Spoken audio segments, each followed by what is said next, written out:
Greetings, my lovely students. Away on holiday, but I still remember you. Now, this is what you're gonna have to do in order to win yourself some very good midterm points. Now, I will talk to you about a reflection paper that you're gonna have to write and submit it on the last week of the whole training process. For listening 3 only. In this video, I'm gonna talk about the writing guidelines, what I want you to write in this reflection paper, how you are gonna do references, the deadline for you to submit, and finally my marking criteria. Writing guidelines, the content of the reflection, the paper format, and the writing style.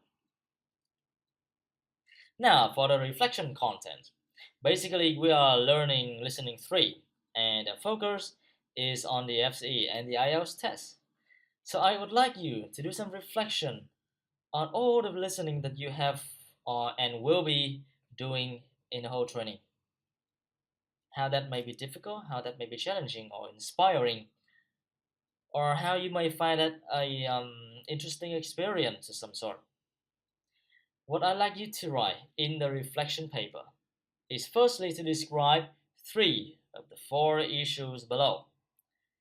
And then you're gonna have to describe corresponding solutions to those issues. The first issue regards what you found difficult about the FCE or the IELTS listening test. It could be some vocabulary, it could be some question types, or it could be something else that you might find difficult. Number 2, what you found interesting or inspiring about the FCE or the IELTS test. Have you found the test to be thought-provoking? Or have you found the test to be inspiring of some sort? It's like you listen to the FCE and then you find yourself motivated to learn English more or speak a British accent.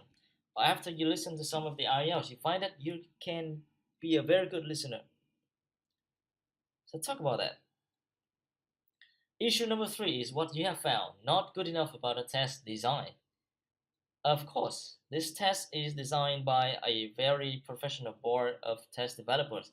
However, there could still be room for improvement, and I'd like you to point out some. Finally, what you've learned from practicing the test. Each person is going to have his or her own lessons. The corresponding solutions should be, for the first issue, try to tell me what you've done in order to solve the difficulties that you face while you were listening to the FCE or the IELTS. For issue number 2, please describe how you have made use of the interesting or inspiring characteristic of the test. For issue number 3, tell me what can be done in order to improve the general quality of the test. If you think that it's not good enough, the test design has some flaws, and if you believe that it can be enhanced, modified, tell me what exactly are the steps to be taken. For the final issue, please tell me how you would promote what you've learned from the test. So I've learned lesson 1, I've learned lesson 2, I've learned lesson 3. How can I apply that and how you are gonna promote that to other people? To your fellow students and fellow classmates, to your students later on in your teaching career. Paper format. Basically, this is a reflection paper, so I don't require a too rigid paper format.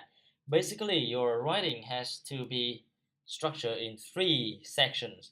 An introduction for you to introduce the FCE or the IELTS listening test that you're going to discuss, the main contents, your problems and corresponding solutions, and finally some conclusions or implications that you can draw.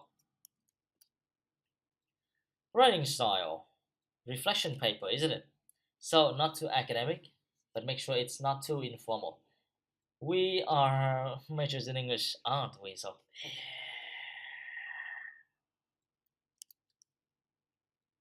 references, API style. If you're not sure what it is, try to Google it. There's loads of information on the internet how to cite a source in terms of the API referencing format. If you still find it difficult and consult me the next time we meet, I require at least two sources of materials. Mainly, they would be the books that you use to quote out the examples. Deadline. Now it's week number 5 already, and I'd like you to send me an outline on week number 7. Draft 1 should be submitted on week number 10. Week 13 is when I receive draft 2. And week number 15 is for you to give me the final product. Please remember that the final product should be 1,500 words. That may sound a lot, but it's actually not. As you've already started writing it, you'll find it's very short, actually. My marking criteria: contents account for 60 points, writing 30 points, and references 10 points.